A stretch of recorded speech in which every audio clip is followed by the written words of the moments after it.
खेसारी लाल यादव जी के पहले बोलबम गाने को 2 घंटे में 25,000 से भी ज़्यादा लाइक्स मिला था, जो कि आप लोग स्क्रीन में देख ही सकते हैं।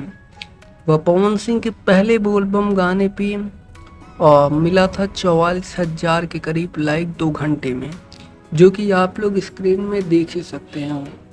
वही खेसारी लाल यादव जी का दूसरा बोलबम का गाना बम लगातार इस गाने पे 8 घंटे में 41,000 लाइक्स मिला है, जो कि आप लोग हमारे स्क्रीन में देख सकते हैं। वही पवन सिंह के पहले बोलबम गाने पे मात्र 5 घंटे में 73,000 लाइक्स मिल चुका है, जो कि आप लोग स्क्रीन पर देख ही सकते हैं। वही बात की जाए खेसारी लाल यादव जी के तीसरे बोलबम गाने के बारे में, इस गाने पे 7 घंटे में 43,000 लाइक्स मिला है, जो कि आप लोग हमारे स्क्रीन में देख सकते हैं। वही पवन सिंह के पहले गाने में मात्र 5 घंटे में 73,000 से ऊपर लाइक्स मिला है, जो कि आप लोग स्क्रीन में देख सकते हैं।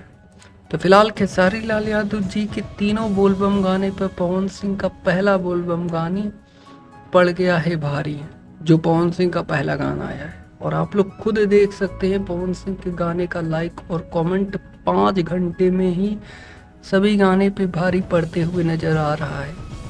पवन सिंह का गाना और पवन सिंह के अपने पहले गाने को लेकर ना तो लाइव भी आए, ना तो कोई खास प्रमोशन भी किया है।